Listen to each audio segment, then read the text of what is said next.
tudo bom? Eu sou a Ana e essa é mais uma semana do Memórias Online com vocês.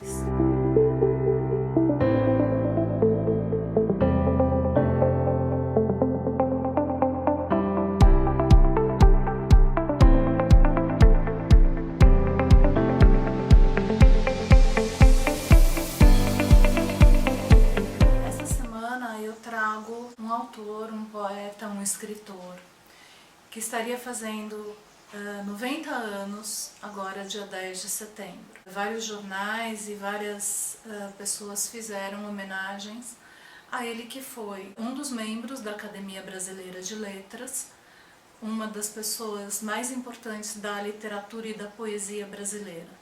Eu estou falando de Ferreira Goulart. Vou começar lendo uma poesia dele, desse livro. Dentro da Noite Veloz, agosto de 1964. Entre lojas de flores, de sapatos, bares, mercados, boutiques, viajo. No ônibus, estrada de ferro Leblon. Volto do trabalho, a noite em meio, fatigado de mentiras. O ônibus sacoleja, adeus Rimbaud. Relógios de lilazes, concretismo, neoconcretismo, ficções de juventude, adeus, que a vida, a que eu compro à vista, aos donos do mundo, ao peso dos impostos, o verso sufoca. A poesia agora responde a inquérito policial militar. Digo adeus à ilusão, mas não ao mundo, não à vida, meu reduto e meu reino. Do salário injusto, da punição injusta, da humilhação, da tortura, do terror, retiramos algo e com ele construímos um artefato, um poema, uma bandeira. José Ribamar Ferreira, filho de Nilton Ferreira e Alzira Ribeirão Goulart, ele nasce em São Luís do Maranhão e muda-se para o Rio de Janeiro em 1951. Para assinar seus textos, o poeta escolheu o nome Ferreira Goulart.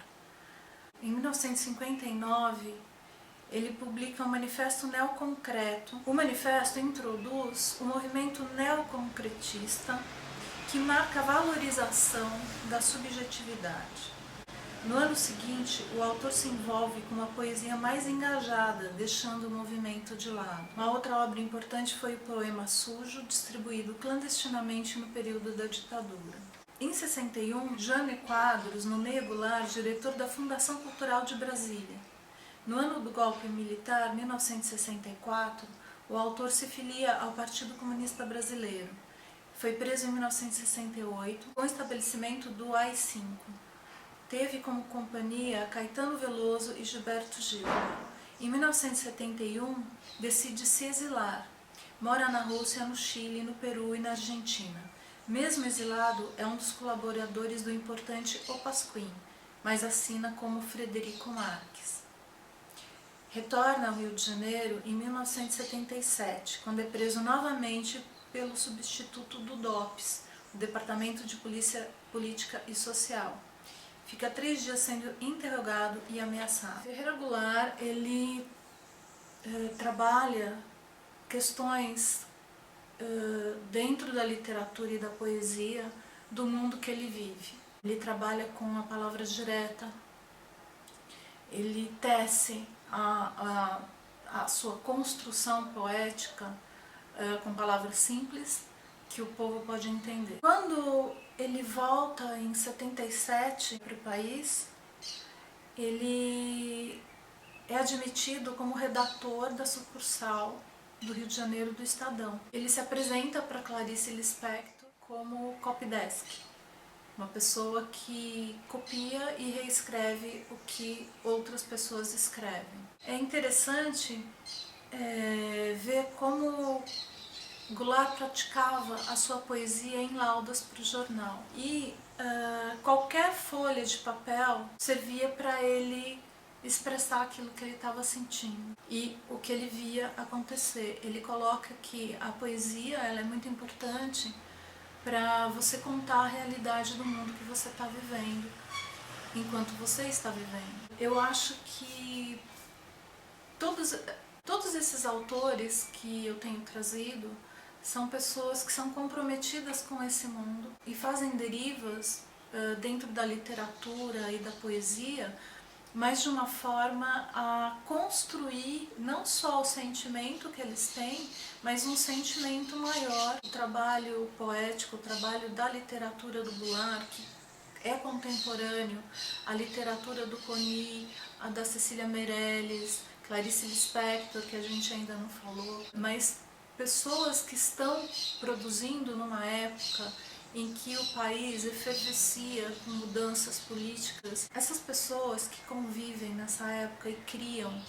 contextos e falas e poesias sobre o que elas estão vivendo foram fundamentais para não só a nossa representação literária na história, mas para a deflagração de sentimentos, a mobilidade de pensamentos, as redes que naquela época não existiam. Quando a gente pensa o mundo hoje, nos anos 2020, o adolescente, o jovem que está nessa realidade, ele não consegue, ele pode ler, ele pode entender o que acontecia em 1960, em 1970, mas a concretude, a vivência, ele nunca vai ter. Existia naquele momento toda uma rede formada que não era digital, que não era virtual, mas existia uma rede de comunicação através da literatura, através da poesia, das artes e das expressões artísticas, né, da crítica, em que as pessoas conseguiam comunicar as coisas que estavam acontecendo, conseguiam se ajudar, conseguiam se desenvolver,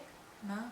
Grupos eram formados, a gente estuda na história os artistas sempre se comunicando, estudando um com os outros, fazendo essa rede que hoje o mundo recebeu de herança. Quando a gente fala em pensamento de rede, quando a gente fala em intercomunicação, quando a gente fala em convivência, em coletivo, todas as bases foram criadas há mais de 50 anos atrás por grupos de artistas.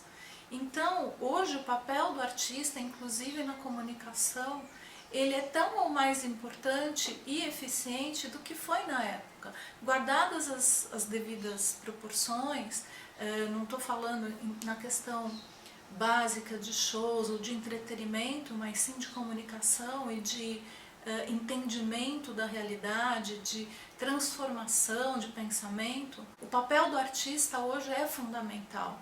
E eu trago essa questão da literatura para a gente se reorganizar em termos de escrita, porque hoje a percepção que eu como educadora tenho é que mais do que nunca é importante você saber se comunicar através de um texto. Você pode abrir o seu pensamento através de um autor, dois autores que você conheça, você pode entender melhor a vida na sua cidade, no seu país, e tudo isso interconectado com aquilo que você está vivendo, você pode dar um salto em termos de qualidade de vida, em termos de produção, em termos de posicionamento, em termos de fazer parte ativa do mundo em que você está vivendo. Eu trago na leitura dessa semana ele que foi uma das pessoas mais importantes como poeta, como crítico de arte, como criador de um manifesto do construtivismo, porque essas pessoas que gastam seu tempo, que dedicam sua vida para escrever e pensar o mundo, elas são aquelas que nos possibilitam a dar verdadeiros saltos depois na nossa própria vida.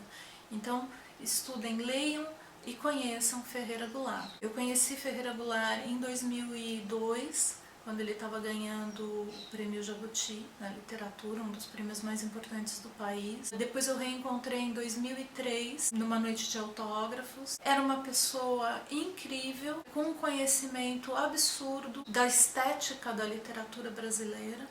Eu acho que uma das pessoas mais importantes e conscientes da nossa realidade naquela época. E que passou por toda uma experiência, desde a transformação do país pós anos 30, né, de crescimento, de abertura, de mudança todo o processo da ditadura, toda a questão do retorno dos exilados do país.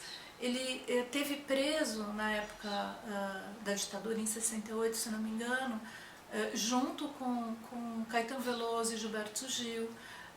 Experimentou uma vida fora da nossa realidade, porque como exilado ele morou na Rússia, no Peru, na Argentina, em diversos países, porque conforme, né, as coisas foram se alterando no mundo, as políticas foram se alterando, ele também foi procurando outros lugares para ficar.